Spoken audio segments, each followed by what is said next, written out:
Andrew McGahan for SevereMMA here in the compound gym in Newry, standing alongside Damien Rooney ahead of his fight this weekend against Duquesnoy. I just blanked Damien, his first name. Tom Duquesnoy at BAMMA this Saturday night in the 3 Arena. A little bit of uncertainty in the weeks leading up. We didn't know where you were going to be on the card. It seems now, unless anything changes, third from the top. Third from the top. Yeah, well, same, like I said at the start, I'm not overly concerned by it. You know, sooner I get on the better. You know, when I get down there, it's game time and you just want to get in and get at it. But wherever BAMMA decide to put us in the card, I'm happy enough, you know. I can remember leading up to the hack fight, Damien Rooney on a Thursday morning was probably not the nicest man in the world as he was trying to get down to 125 pounds. Yeah. But now, skinnier than me. First time in about like 6 that? or 8 months. Yeah. Actually, no, 12 months. 12 months at least. Oh, more, maybe 15. Yeah, the hack fight was, you know, and making 125 wasn't a pleasant experience already at all, you know.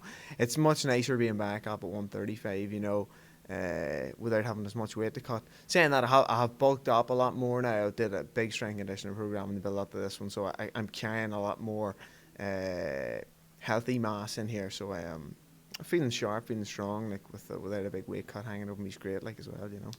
Your last fight, one of the things that I have to say, very admirable of you to do, you kept on to all your ticket money after the weigh-ins, after your opponent fell out. You said, absolutely not, I'm going to give refunds to anyone who wants them.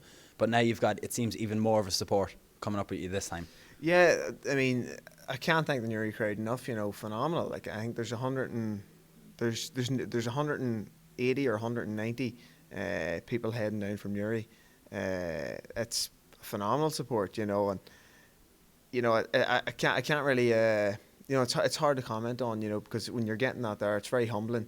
And that's not even to say people outside of Newry, you know, I've been getting a lot of support from just external Irish fans, you know, sending me nice messages and stuff and wishing me all the best for Saturday night. So, like, that's very motivating when you're going in, especially fighting in your home country, to go in and, you know, put on a big show for them, you know. Even when we've been going around the gyms, myself and Dave Fogarty, we've been talking to other fighters.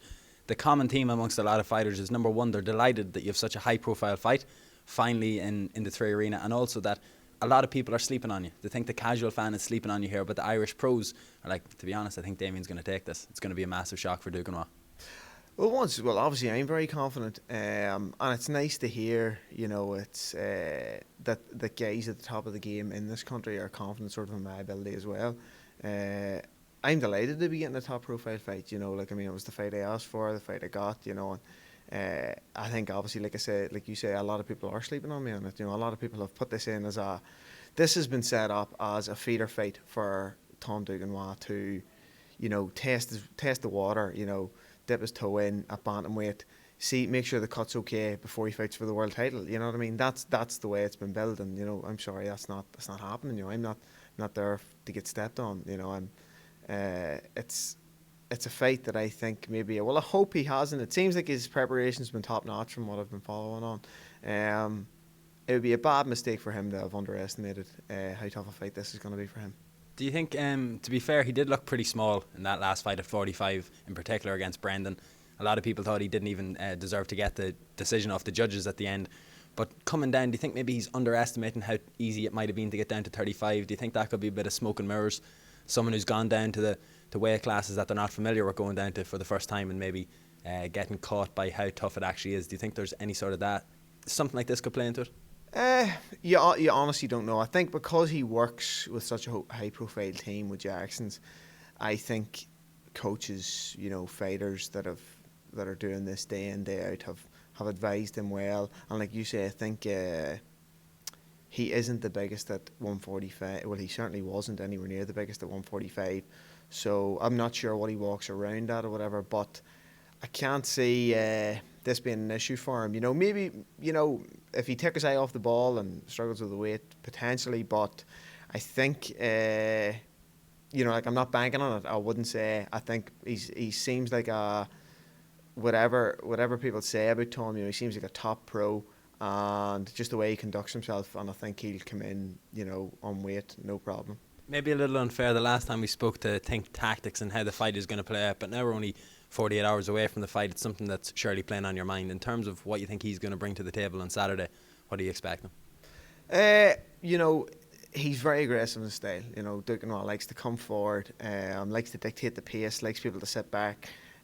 which is fine when boys play into that, but there's absolutely no way I'm going to do that. I'm coming out to take the centre of the cage, and it's going to be mine. If he wants it, he can come and get it, you know. This is a little bit intense here. It feels like I'm going to get something here in a second. I don't know. No. I'm in great spirits. I've never felt better going into a fight, you know. I think a lot of that has to do with when you've been completely written off by everybody. It lifts all. You don't care what happens now, like. When the pressure's off, you know what I mean. You're going in, knowing what you're going to do, and there's not that. Obviously, I put a lot of pressure on myself to win, but you know it's tough a lot of the time carrying the hopes of, you know, a lot of people saying the hopes of everyone else thinking you're going to win. Whereas now this time I don't have it as much because a lot of people are writing me off. I know it's in my home country in front of home fans and stuff like that there, and that does itself carry pressures in itself. But the lack of expectancy from everyone else and how much the MMA media, you know, European MMA and worldwide, are bigging him up, it just relieves all this pressure and just leaves me going in, you know, with nothing to lose, and that's a dangerous man, you know. Two quick things. I can remember speaking to a lot of fighters that have mentioned that when they've done an extensive sort of strength and conditioning part of their camp, maybe focus towards cardio in terms of a good, quick, exciting fight. But you then hear guys that talk about their strength benefits, i.e. that their striking feels a lot better, it feels like they're actually hitting harder from all of this weightlifting that they've done. Yeah, well, like, my day-to-day is in the gym. You know, that's where I work. It's where I pretty much live 14 hours of the day every day. So I'm always, even off fight time, I'm always engaged in a lot of strength and conditioning. That's why I've been finding it harder and harder to get down weight classes as I've got older and as I lift more, you know what I mean? I've been getting bigger and bigger. You don't even lift? I don't even lift, bro. No. I don't even lift, bro. But I'm asking that because you hear guys, like, in his last fight, for example, with Brendan, he got hit with a couple of hard shots and then it seemed like he didn't really want it too much more. And that's when Brendan was able to get his most effective rounds and points scored, in my opinion. I think Loughnane went in with a perfect game plan. He dictated the pace and he took that away from Tom. That's where he, if you watch Duquesnoy's fights against Saville, Violet, two fantastic fighters, but when Duquesnoy was allowed to dictate the pace, he was phenomenal. You know, he looked world class. He is a world class fighter.